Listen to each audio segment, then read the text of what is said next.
Monsieur Massimo, s'il vous plaît. C'est moi.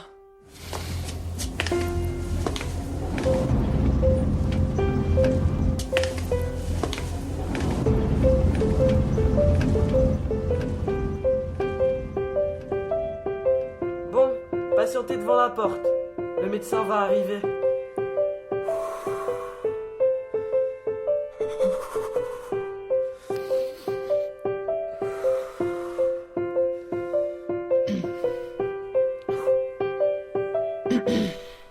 Ça fait 2 mois que je me demande ce que je vais devenir. Depuis cet examen, 2 semaines que j'attends le verdict de mon avenir. Ma conscience prêche pour le bien, mais ma souffrance pour le mal. Mon bonheur ne vaut rien, le cancer est en pleine cavale. Si je m'en sors, je reprends goût à la vie. Si j'ai tort, que Dieu s'empare de mon esprit. Trop de péchés dans ma tête, que j'essaye de chasser, de les noyer dans ma casquette. Me voilà dans cet hôpital. Peu à peu je m'approche de cette porte. Chaque pas me fait mal comme un coup aux parties génitales. Je crée ma motivation à l'aide de cette corde accrochée à mon cou. Je n'en parle verbe mais qu'en cas d'extrême situation. Les gens accrochés à mon cou. Ma conscience en pleine fiction. J'arrive devant cette porte, prends mon courage à deux mains. Fais ma prière et que la chance me prête main forte. Entrez,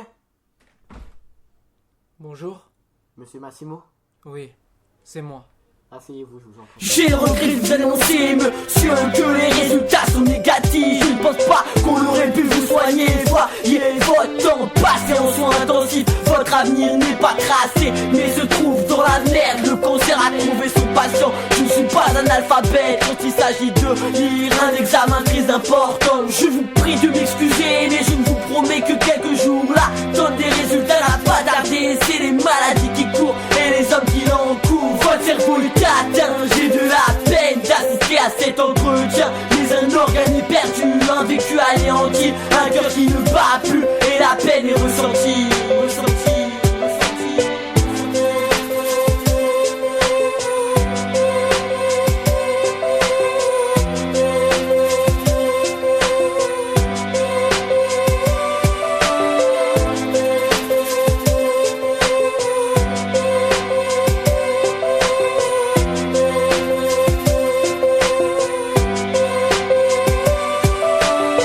Parlez de regrets, mais quels sont les vôtres face aux miens? Dans quelques temps, je ne serai plus de ce monde. Vous peut-être bien avalé devant votre téléviseur, à regarder la guerre des mondes. Je ne perçois aucun sentiment à votre égard, pas même l'ombre d'une lumière dans votre regard. Qui suis-je pour vous? À vos yeux je ne vaux rien. Prenez-vous votre famille ou votre destin comme un vaurien. Vous savez, le temps passe vite et j'ai tendance à l'oublier. Fonder une famille, avoir des enfants était ma priorité. Comment vais-je faire pour annoncer la nouvelle à ma bien-aimée? Je ne peux faire comme vous et mettre ma compassion de côté.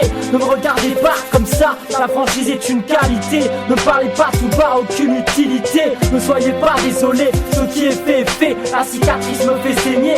Ressentez cette souffrance dans mes couplets. Je n'aurai plus longtemps à le supporter. Peut-être qu'un jour, ce rêve d'avoir un gosse serait devenu réalité. Excusez-moi. Allô? Allô bébé? Ouais. Je suis enceinte.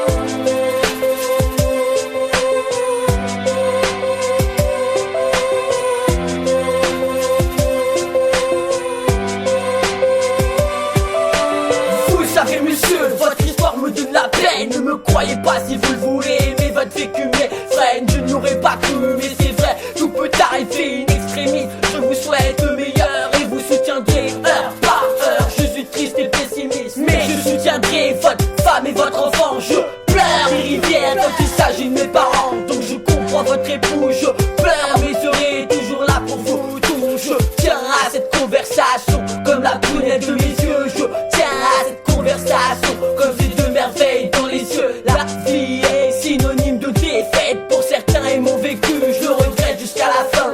Je suis triste de vous le dire, mais ce cancer est ma faute. Au cours de l'opération, J'ai fait une erreur.